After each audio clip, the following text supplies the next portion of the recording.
2022 में एक अभियान प्रारंभ हुआ जिसने सबका ध्यान अपनी ओर आकर्षित किया। केंद्र सरकार के अंतर्गत आने वाले पुरातत्व सर्वेक्षण विभाग यानी कि एएसआई ने अपने अंडर वाटर विंग को पुनर्स्थापित किया।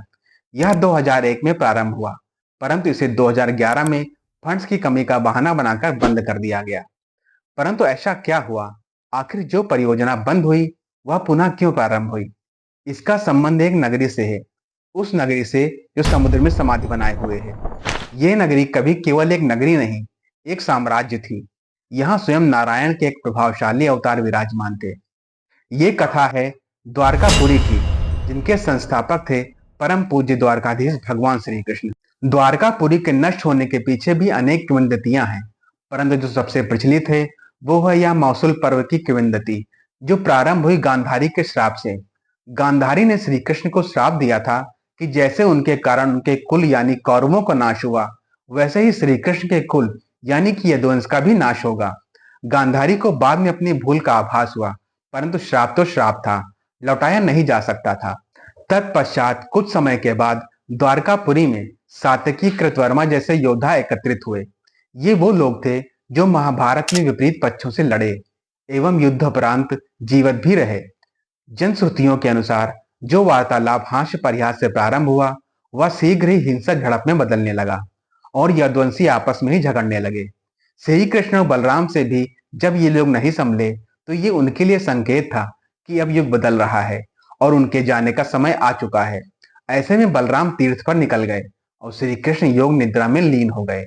उनके पांव को हिरण के मुख के समान समझकर एक आखेटक ने लक्ष्य पर लिया और उसी पर तीर चला दिया, जिसके कारण उन्होंने अपना देह त्याग दिया। यहीं से कलयुग का प्रारंभ हुआ और समुद्र में मौसूल समान शक्तियों के कारण उठी लहरों ने शीघ्र ही द्वारका नगरी को ले लिया। 2005 में द्वारका के रहस्यों से पर्दा उठाने के लिए अभियान शुरू किया गया था। इस अभियान में भारतीय नौसेना ने भी मदद की।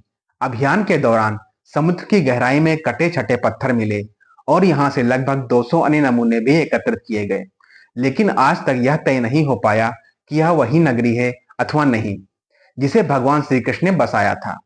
आज भी यहाँ वैज्ञानिक स्कूबा डाइविंग के जरिए समुद्र की गहराइयों में छुपे इस रहस्य को सुलझाने में लगे हैं।